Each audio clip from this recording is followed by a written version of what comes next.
Suddenly, the horn of a flying, speeding car from behind, and in less than a second, bam! It collided with the crippled car. He said, the young man in between the two cars fell to the ground with critical injuries. We rushed to the scene, grabbed the young boy, took him to the car, called the ambulance, called the hospital to prepare for our arrival. The ambulance was going to be late, so they put him in the car.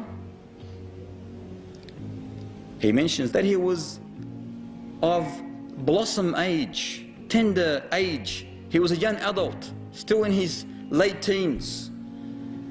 He was mumbling something, but we could not understand what he was mumbling due to the rush that we were in.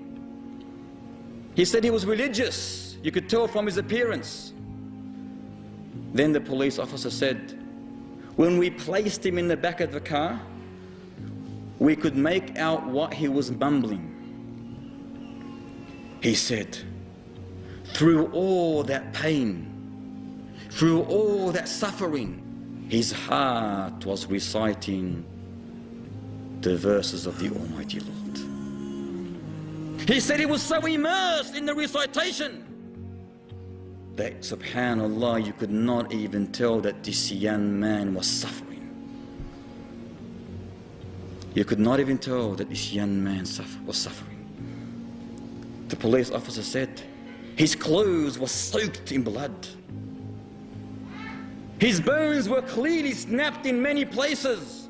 However, he continued with his unique, tender, soft voice, reciting the verses of the glorious Quran. Suddenly, the officer said, as we were listening intently, me and my partner, a shiver climbed up my spine. The hair on my arms and my legs stood up. I watched very carefully at the young man as we were driving to the hospital. His hymn became silent. He raised his hand, raised his index towards the sky, and said, La ilaha illallah. Allahu Akbar.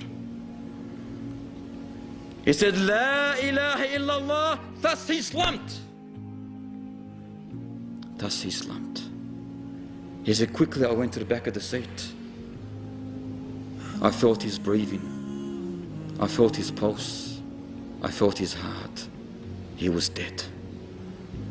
He was dead.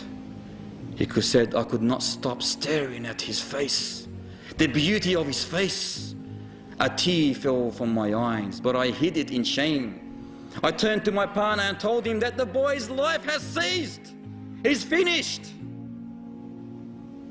That young man is finished. The police officer burst in cries. And thus when he heard his partner crying in such a manner, he could not hold himself. The whole car, the patrol car, was fogged with emotions. Was fogged with emotions as they were driving to the hospital. They reached. They struggled through the corridors, telling the nurses, the doctors, the onlookers what had happened. One of the hospital staff went and called his home. His brother picked up the phone and said, after being informed of his brother's accident, he said my brother would go and visit his only grandmother every single week who lived outside the town, and he would make sure that he would always spend time with those poor children and orphans who were idle in the streets. The whole town knew him, he said. They knew him because he used to give them Islamic literature, cassettes, books. He filled his old Mazda, his dusty old Mazda, with sugar and wheat and rice and even candies for the poor people in that town. Yet he himself was struggling to live. He himself was struggling to live. Yet he preferred those orphans, those poor children, those poor families over his life. Thus, his last words was very easy. It wasn't hard for him to utter, La ilaha illallah. أجبت لمن يتم له السرور بدار كل ما فيها غرور وكيف يلذ ساكنها بعيش ويعلم أن مسكنه القبور أجبت لمن يتم له السرور بدار كل ما فيها غرور وكيف يلذ ساكنها بعيش ويعلم أن مسكنه القبور ويعلم أن مسكنه القبور ويعلم أن مسكنه القبور فسلام سلام على أهل القبور. أعوذ بالله من الشيطان الرجيم.